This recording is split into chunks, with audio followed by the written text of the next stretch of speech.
Hi hello అండి. నేను దొండకాయ గ్రేవీ కూర చేసుకుంటున్నాను. దానికోసం పల్లీను పచ్చిమిర్చి వేసుకున్నాను, జీడిపప్పు కొద్దిగా వేసుకున్నాను, అలాగే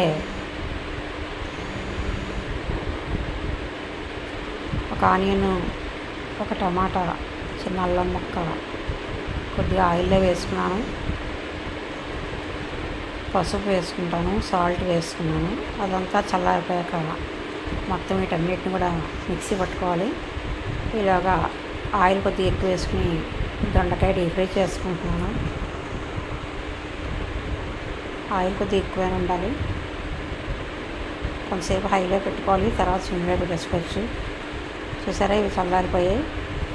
మిక్సీలో మొత్తం అంతా కూడా ఇది ప్యూరీలా చేసేసుకుంటాను. బాగా మెత్తగా ఆడేసుకోవాలి. దొండకాయలు అలా 90% అబ్బో అయిపోయిన తర్వాత బయట తీసుకుంటాం. అదే ఆయిల్లో ప్యూరీని వేసుకుంటాను. మనం మిక్సీ పట్టుకున్న ప్యూరీని అంతా కూడా వేసుకుంటాను.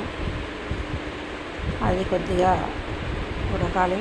అంటే ఆల్రెడీ కొద్దిగా మనం వేసుకుని చేసుకున్నాం కాబట్టి ఎక్కువసేపు ఉడికే పని లేదు. కొంచెం సేపు ఉడికితే సరిపోతుంది. ఆయిల్ కొద్దిగా పైకి తేరినట్టుగా అనిపిస్తే సరిపోతుంది.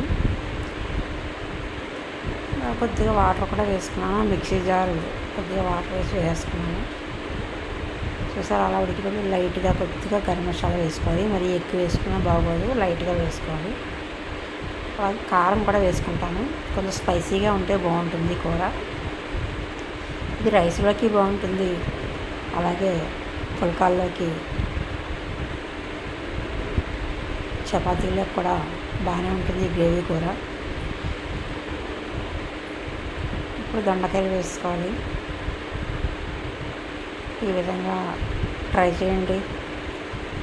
నచ్చినట్లయితే లైక్ చేయండి, సబ్స్క్రైబ్ చేయండి. నమస్తే.